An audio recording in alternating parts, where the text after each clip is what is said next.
Jai Hind everyone, welcome you all to Force Defense Academy. Today in this video we will discuss about sports in India, which is very important topic for your lecturate, for your GD, for your whole SSB preparation. So let's start it. देखिए sports की अगर हम बात करें India में तो ऐसा नहीं है कि स्पोर्ट्स आज से स्टार्ट हुआ है, मतलब कई टाइम पुराना, अगर आप महाभारत रामायण का टाइम भी देखते हैं तो वहाँ से स्पोर्ट्स स्टार्ट हुआ है। जैसे पहले ऐसे बड़े बड़े गेम तो नहीं खेले जाते थे, क्रिकेट हॉकी जैसे, लेकिन वहाँ पे कौन से गेम खेले जाएंगे, जैसे आर्चरी हो गया, रेसलिंग हो गया, वैसे गेम खेले जाते थे। फिर हमारे अगर हम ट्रेडिशनल स्पोर्ट्स की बात करें तो ट्रेडिशनल में मल्लखंबा हो गया, खो खो हो गया, कबड्डी हो गया, ये क्या है हमारे इंडियन ओरिजिन गेम है जो कि हमारे कई पुराने टाइम से चलते आ रहे हैं। उसके बाद कॉलोनियल इन्फ्लुएंस, जैसे जब ब्रिटिश का इन्फ्लुएंस होता है हमारी कंट्री में तो उसके बाद कई सारे स्पोर्ट्स वो स्टार्ट करते हैं, जैसे क्रिकेट का क्लब बनाया जाता है, क्रिकेट का इन्फ्लुएंस बढ़ता है, वेस्टर्न स्पोर्ट्स कल्चर जो है वो हमारी कंट्री में आता है। फिर अगर हम इंडिपेंडेंस एरा की बात करें तो उस टाइम पे भी क्या होता है, ओलंपिक का डेब्यू होता है पहला 1900 के टाइम पे। ओलंपिक में हमें मेडल मिलता है 1928 में। उसके बाद हमारी कंट्री में in the year 1947 sports authority of India बनाई जाती है। तो इन सब चीज़ों से क्या होता है कि स्पोर्ट्स धीरे धीरे हमारी कंट्री में बढ़ता जाता है। हाँ, अगर इंडिया का स्पोर्टिंग इकोसिस्टम अगर आप देखें तो इंडिया में स्पोर्ट्स जो है it is a state subject, जैसे कि हमारे कॉन्स्टिट्यूशन की शेड्यूल्स में जो 7th शेड्यूल 3 लिस्ट के बारे में बात करता है, union list, state list and concurrent list. तो जो स्पोर्ट्स सब्जेक्ट है which comes under state list, but इसका मतलब ऐसा नहीं है कि सिर्फ स्टेट जो है वही मैनेज करेगा स्पोर्ट्स को। There are so many schemes which has been launched by central government. उसके बाद सेंट्रल गवर्नमेंट भी क्या करती है, फंडिंग प्रोवाइड करती है, सपोर्ट करती है, और कई के लिए स्पोर्ट्स को बढ़ाने के लिए। अगर आप देखें फिर भी हमारे यहाँ जो हमारी कंट्री की इतनी सारी पॉपुलेशन होने के बाद भी ओनली 6% जो है वो क्या करते हैं, स्पोर्ट्स में पार्टिसिपेट करते हैं, जो कि बहुत कम है एज कम्पेयर टू 20% जो कि यूएस और ऑस्ट्रेलिया में होता है। उसके बाद 60% पॉपुलेशन जो है जापान की वो क्या करते हैं, स्पोर्ट्स में पार्टिसिपेट करते हैं। अगर आप ओलंपिक्स की बात करें इंडिया की तो इंडिया की ओलंपिक रैंक कितनी थी, 48 थी टोक्यो में, जो कि कितनी हो गई, 71st हो गई पेरिस में। इतना फाल हो गया, इतना कम हो गई। इंडिया ने 6 मेडल्स अभी पेरिस में जीते थे, जिसमें कोई भी गोल्ड नहीं था, 1 सिल्वर एंड 5 ब्रॉन्ज थे। वहीं टोक्यो की अगर हम बात करें तो 1 गोल्ड 2 सिल्वर एंड 4 ब्रॉन्ज थे। Still the Paris was the India's 3rd best Olympic. मतलब आप देख सकते हैं इतने कम प्लेयर्स, इतना कम मेडल्स, उसके बाद भी it is the 3rd best Olympic. मतलब हमारे यहाँ स्पोर्ट्स को बढ़ाने की काफ़ी ज़्यादा ज़रूरत है। अगर आप कॉन्टिजेंट भी देखें तो हमारी इतनी पॉपुलेशन होने के बाद ओनली 117 प्लेयर्स जो थे हमारे इंडियन कॉन्टिजेंट में थे जो कि पेरिस गए थे खेलने। वहीं अगर आप यूएस की बात करें, वहाँ की पॉपुलेशन कम है हमारे कंपैरिजन में, स्टिल वहाँ के प्लेयर्स कितने थे, अराउंड 600, मतलब 592 to 600 के बीच में। तो ये क्या है, मतलब ये बता रहा है कि हमारे यहाँ के जो स्पोर्ट्स में क्या है, कितना कम डेवलपमेंट है। तो क्या रीजंस है, मतलब पहले हम देखें कि क्या स्पोर्ट्स क्या रोल प्ले कर सकता है नेशनल डेवलपमेंट में। मतलब नेशन को डेवलपमेंट करना है तो वो रोल स्पोर्ट्स कैन प्ले। तो enhancing public health and productivity, देखो अगर जो भी स्पोर्ट्स अगर आप खेलते हैं तो उससे क्या होगा, फिजिकल फिटनेस रहेगी, हेल्थ अच्छी रहेगी, बीमारियां नहीं होगी, टेंशन वगैरह नहीं रहेंगे। तो उससे आपकी जो हेल्थ में कॉस्ट लगती है वो क्या कर पाएंगे, आप बचा पाएंगे। उसके बाद अगर स्पोर्ट्स अगर आप खेलते हैं तो उससे क्या होता है, माइंड एफिशिएंटली वर्क करता है, माइंड अच्छे से वर्क करता है, क्रिएटिव रहता है आपका, मतलब एंथुसियास्टिक रहेंगे आप, उससे कई सारे फायदे हैं अगर स्पोर्ट्स को खेलता है। उसके बाद इकोनॉमिक ग्रोथ होती है स्पोर्ट्स इंडस्ट्री, जैसे स्पोर्ट्स इक्विपमेंट्स हो गए, स्पोर्ट्स के अपैरल्स हो गए, जैसे कि जर्सी हो गए, शूज़ हो गए।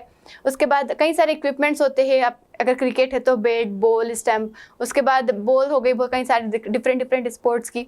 तो जो नेट होती है कई सारे गेम्स में होती है, स्टिक्स होती है।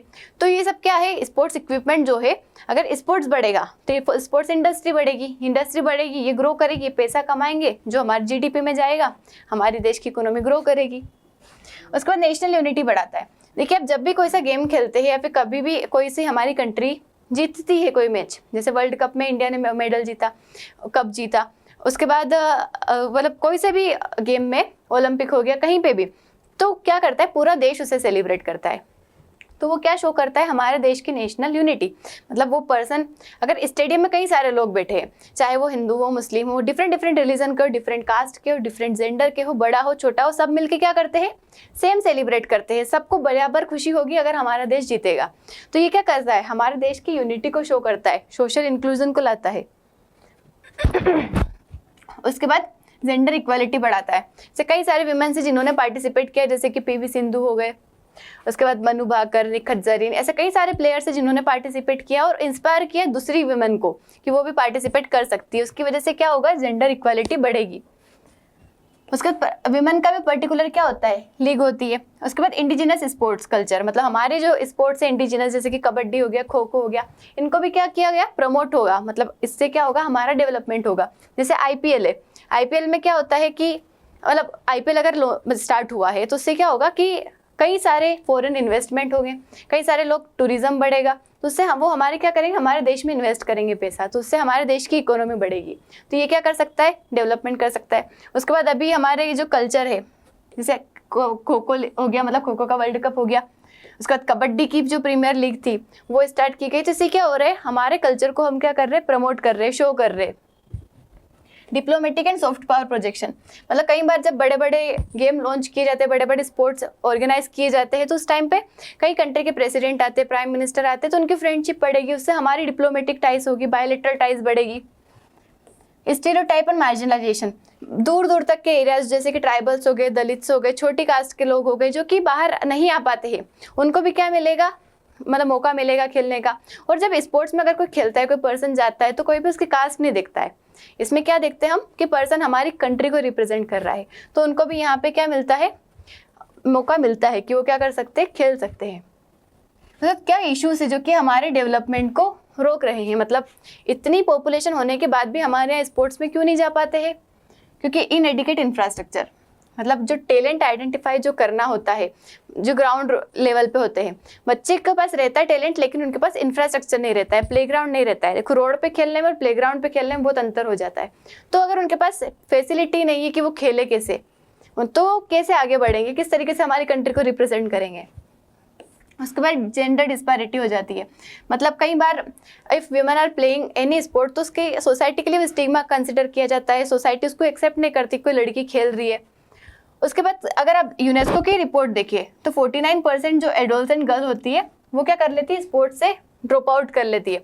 उसके बाद अगर 21% विमेन एथलीट जो है उन्होंने एक्सपीरियंस किया है सेक्सुअल हैरेसमेंट, तो इसकी वजह से, इस डर की वजह से विमेन क्या कर पाती, पार्टिसिपेट नहीं कर पाती स्पोर्ट में, उन्हें वो पहले से ही बाहर निकल जाती है स्पोर्ट से। तो 48.5 मतलब हमारी कंट्री के लगभग आधी पॉपुलेशन महिलाएं हैं, और अगर वही स्पोर्ट्स में नहीं जाएगी तो हमारा देश कैसे स्पोर्ट्स में तरक्की कर पाएगा। उसके बाद over emphasise of academics over sport, हमारे यहाँ क्या किया जाता है, एकेडमिक्स को ज़्यादा प्रेफरेंस दी जाती है। अब देखिए, मतलब कोई सी भी पेरेंट्स को देखिए, कोई भी ऐसा नहीं बोलेगा कि बेटा तू खेल, तू खेलने में अपना करियर बना। सब क्या बोलते हैं, डॉक्टर बनो, इंजीनियर बनो, कलेक्टर बनो, मतलब पढ़ाई करो, पढ़ाई पढ़ाई पढ़ाई। स्पोर्ट्स को कोई ऐसा नहीं बोलता है कि इसमें करियर बनाओ। तो ये जो हमारे यहाँ जो प्रेफरेंस दी जाती है पढ़ाई को, उसकी वजह से स्पोर्ट्स क्या है, ग्रो नहीं कर पाता है। मतलब खेलते हैं लेकिन उसको अपना करियर ऑप्शन नहीं बनाते। उसके बाद क्रिकेट का जो ओवर एम्फेसाइज है, मतलब सबसे ज़्यादा अगर आप देखेंगे तो डोमिनेंस किसका है, क्रिकेट का है। सबसे ज़्यादा मीडिया कवरेज क्रिकेट की है, फैन एंगेजमेंट क्रिकेट की है। तो इस वजह से क्या होता है कि मोस्टली जो है दूसरे गेम जो होते सारे दब जाते हैं, वो बाहर ही नहीं आ पाते हैं। मतलब लोग उनको देखना पसंद नहीं करेंगे, तो उनमें लोग पार्टिसिपेट भी कम करेंगे। उसका टैलेंट आइडेंटिफिकेशन नहीं हो पाता है। कई बार बच्चों में टैलेंट रहता है लेकिन पता ही नहीं रहता है कि ये खेल पाएगा, ये आगे जा पाएगा। उसके बाद रिसोर्स कॉन्स्टेंट, मतलब हमारे यहाँ जो स्पोर्ट्स बजट है दूसरी कंट्रीज के कंपैरिजन में काफ़ी कम है। तो बजट अगर कम रहेगा तो उनको फंडिंग नहीं मिलेगी, तो बढ़ नहीं पाएगा। उसके बाद poor governance and bureaucratic inefficiencies, government जो है मतलब प्रोफेशनलिज्म नहीं है स्पोर्ट्स में। पर्टिकुलर कोई एक बॉडी नहीं बना, मतलब बॉडी है लेकिन उसको प्रोफेशनलिज्म मतलब पर्टिकुलर कोच होने चाहिए एक टीम को मेंटेन करने के लिए, जो रिक्वायर्ड है वो फैसिलिटीज़ नहीं है। उसके बाद मिसमैनेजमेंट ऑफ एथलेट्स, जैसे कि विनेश फोगाट है, वो डिस्क्वालीफाई हो गई थी पेरिस ओलंपिक्स में जस्ट बिंग 100 ग्राम जो ओवरवेट था, उस वजह से। हो सकता है अगर वो नहीं होती तो हमें सिल्वर मिल सकता था, हो सकता है गोल्ड मिल सकता था। तो ये क्या है, हमारे यहाँ का मिसमैनेजमेंट। उसके बाद अदर चैलेंजेस जैसे कि कोचिंग स्टाफ नहीं मिल पाता है, जेंडर डिस्पैरिटी से, इनएडिक्वेट अट्रैक्ट प्राइवेट सेक्टर सपोर्ट है। तो ये कुछ कारण है जिसकी वजह से हमारे यहाँ की स्पोर्ट्स इंडस्ट्री ग्रो नहीं कर पा रही है। However there has been so many initiatives which has been taken by government, जैसे कि बजटरी सपोर्ट। बजट एलोकेशन जो है 2014 में जो था उसे 2023 में मतलब 2024 तक क्या कर दिया गया, डबल कर दिया। खेलो इंडिया प्रोग्राम स्टार्ट किया गया ताकि ग्रास रूट लेवल पे क्या कर सके, बच्चों को टैलेंट आइडेंटिफाई कर सके। कीर्ति प्रोग्राम स्टार्ट किया गया, जिससे क्या होगा, स्कूल चिल्ड्रन जो है 9 to 18 ईयर, उनको कंट्री के हर पार्ट से क्या किया जाएगा, उनका टैलेंट आइडेंटिफाई किया जाएगा और उनका करियर स्पोर्ट्स में बनाया जाएगा। फिर स्पोर्ट्स को मेन स्ट्रीमिंग में लाना, जैसे NEP 2020 के थ्रू, फिट इंडिया मूवमेंट के थ्रू, फिर national sports development fund scheme. इस स्कीम के थ्रू कई सारे एथलीट्स हैं, उनको फंडिंग प्रोवाइड की जाएगी ताकि वो क्या कर सके, आगे अपना करियर बना सके। टारगेटिंग ओलंपिक पोडियम स्कीम, इसमें भी मतलब इनको एथलीट्स को सपोर्ट किया जाएगा। 1 स्कूल 1 स्पोर्ट पॉलिसी स्टार्ट की गई ताकि हर स्कूल में क्या हो, एक स्पोर्ट्स पे फोकस किया जाए। ग्रास रूट इंफ्रास्ट्रक्चर को बढ़ाने की बात की है, मतलब छोटे छोटे स्पोर्ट्स कॉम्प्लेक्स होने चाहिए हर ब्लॉक में, और उसका ऑडिट होना चाहिए, ट्रांसपेरेंट मैकेनिज्म होना चाहिए। मतलब कि अगर आपने स्टार्ट किया है तो उसका प्रॉपर ऑडिट होना चाहिए, मॉनिटरिंग होना चाहिए कि ये प्रॉपर फंक्शन कर रहा है या नहीं। स्पोर्ट्स को एक करियर ऑप्शन बनाया जाना चाहिए, मतलब जितना वेटेज स्पोर्ट्स को दिया जाता है, मतलब एकेडमिक्स को दिया जाता है, उतना ही स्पोर्ट्स को दिया जाना चाहिए। गवर्नेंस को स्ट्रेंथन करना चाहिए, प्रोफेशनलिज्म आना चाहिए, पॉलिटिकल इंटरफेरेंस ज़्यादा नहीं होना चाहिए स्पोर्ट्स में। माइंडसेट चेंज, पेरेंट्स को भी अवेयर करना चाहिए कि स्टूडेंट्स अगर मतलब बच्चे अगर करियर बनाते हैं स्पोर्ट्स में तो उनको आगे जाके फ़ायदा है। उनको मतलब हो सकता है, जैसे आपने महेंद्र सिंह धोनी जी को देखा कि उन्होंने स्पोर्ट्स अपना करियर बनाया और उनको फिर आर्मी की कैप्टन रैंक मिल गई। उसी तरीके से कई सारे स्पोर्ट्स प्लेयर होते हैं जिनको पॉलिटिक्स में भी मतलब उनको मौका मिल जाता है, नॉमिनेशन मिल जाता है सीट का। तो इस तरीके से कई सारे फ़ायदे हैं। उसके बाद कई सारे प्रोग्राम्स, उनको इंसेंटिव्स मिलते हैं, पैसे मिलते हैं, स्कॉलरशिप्स मिलती है। तो अगर आप स्पोर्ट्स में भी करियर बनाते हैं तो आपको क्या है, कई सारे फ़ायदे हैं। इस तरीके का माइंडसेट बनाना चाहिए। फिर टैलेंट जो है लोगों में बढ़ाना, बच्चों में बढ़ाना, 1 पंचायत 1 प्लेग्राउंड, जो कि केरला गवर्नमेंट ने स्कीम स्टार्ट की थी। 1 स्टेट 1 स्पोर्ट पॉलिसी, ये भी मतलब क्या होगा कि एक स्टेट में एक स्पोर्ट को फोकस किया जाएगा। तो इस तरीके की स्कीम्स को बढ़ावा देना चाहिए पूरी कंट्री में। और स्पोर्टिंग मल्टीडिसिप्लिन, मतलब एक ही गेम, जैसे क्रिकेट के IPL होता है उस तरीके से IPL कंडक्ट होना चाहिए आपका, बैडमिंटन, फुटबॉल, टेनिस, हॉकी, सबके लिए, ताकि क्या हो सके, इन चीज़ों को भी लोग स्पॉन्सर करें, इनमें भी क्या हो, करियर बनाए, इनमें भी फ़ायदा हो, इनसे पैसा मिले। Addressing gender disparity, women exclusive sports होना चाहिए, जहाँ पे विमेन सेंट्रिक होना चाहिए, विमेन सेफ फील करे, और क्या होना चाहिए उनके लिए, मतलब वो सेफ होना चाहिए। उनके हरासमेंट और डिस्क्रिमिनेशन के अगेंस्ट स्ट्रिक्ट पॉलिसीज बननी चाहिए, और फास्ट ट्रैक ग्रीवेंस रिड्रेसल होना चाहिए।